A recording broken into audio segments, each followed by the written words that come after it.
up, and he's like, real foppish. Yeah. Amazing. Everyone's too terrified these days. But but you only get Marlon Brandos every now and again. There's only one You know what I mean? Yeah. He was great, and he weren't bad looking either. No. Even when he was old, I thought he looked great in Apocalypse Now. When he's got the shaved head. Oh, he was beautiful. Yeah. And he just, his whole, demeanor, the way that he was, the way that he observed people, he would. People were just nervous if they saw him. They just got immediately nervous. And if he said anything, so you'd look at some chick and go, "Come here." That's what was great in the documentary. You see him, just coming on to whoever he felt like. Oh yeah. And these birds would just be like looking at him all over it. Yeah, it was fantastic. Yeah. Should we play some music? What's happening? Thin Lizzy. Oh, yeah. We're here with Hollywood Vampires. We're going to play a bit of Thin Lizzy, Black Rose. You're listening to Jonesy's Jukebox on KLOS. You're listening to Jonesy's Jukebox on KLOS. That was Iggy Pop. I'm Bored. Before that was Bebop Deluxe. A track called Axe Victim. We started off with Thin Lizzy, Black Rose. Beautiful. My guests are the Hollywood Vampires. Do you want to say the names again? Because I'm going to mess them up if I say it. I mean, I can attempt to. Bruce Whitkin. Hi. Robert DeLeo. C. I'm Matt Sorum. Yes. I'm Johnny. And Johnny. And Johnny. And I find it difficult to say that. And we're missing a couple other members. Joe Perry. Alice Cooper. And then Tommy Hendrickson, who's going to join us. We start touring on Friday in Pennsylvania. Do you really have sax people, or was you messing about? We were thinking about getting a horn section, but no one wanted to play with us. Because did you try it before? No, but our set is dedicated to mostly people that are gone now. We're celebrating, our fallen comrades in rock and roll, and we thought, well, maybe we should do an Earth, Wind, and Fire song.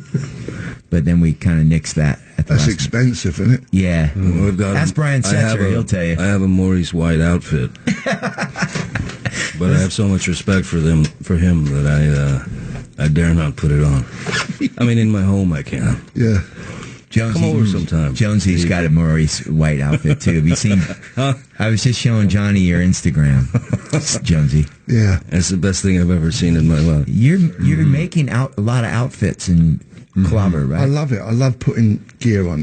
That's why your gig is so great. All them different outfits. It's fun. You get to hide. It's great. It's great. I love get new outfits, new wigs. I get excited when I get a new wig and to try it out, But you know what's funny?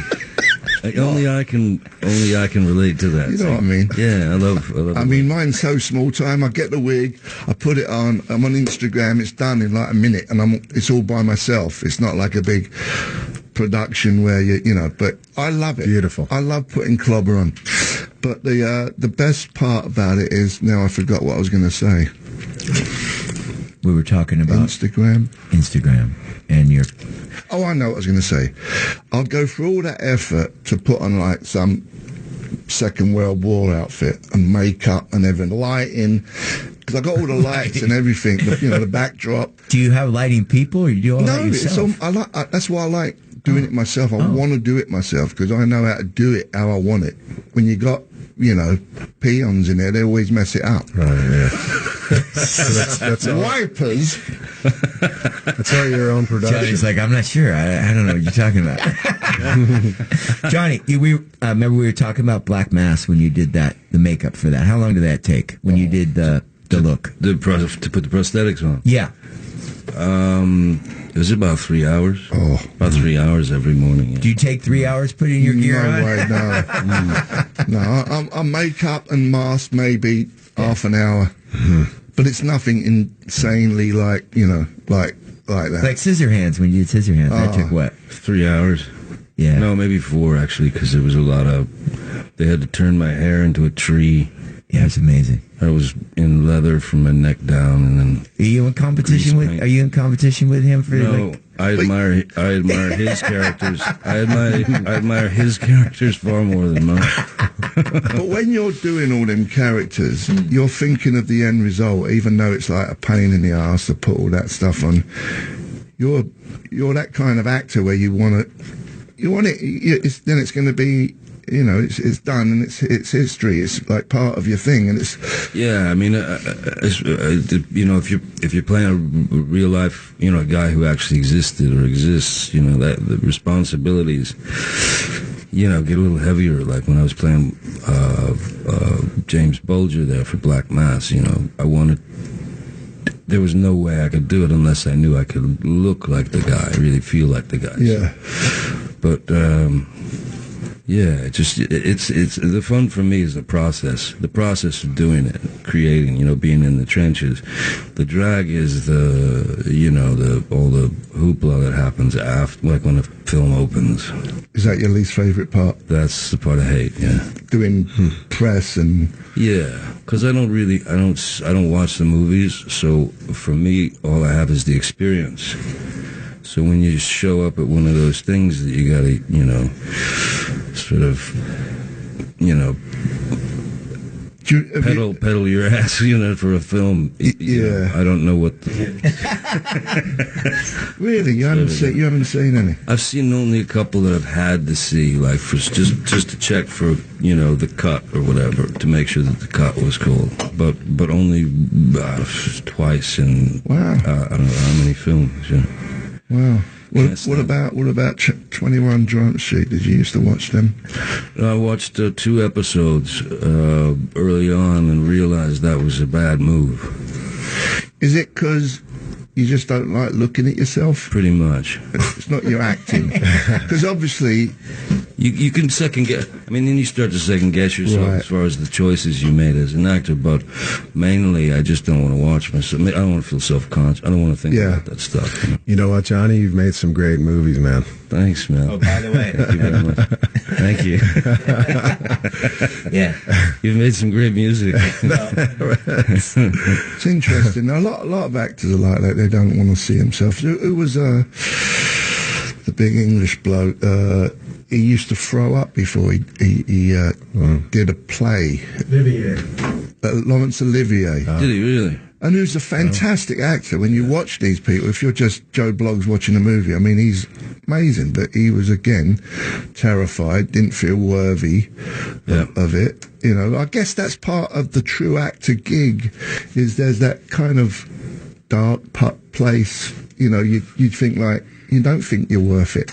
No, but you're but you do the best. You're the best. They're the best kind to me.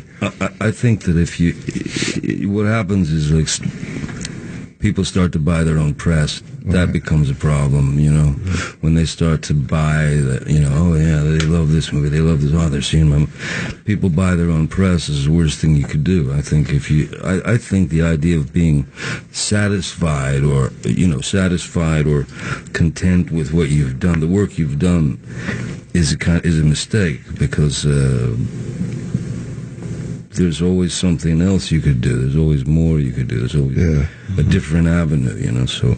Do you still like acting? I like the process of it, yeah. It's just the sort of product part I don't like. Yeah.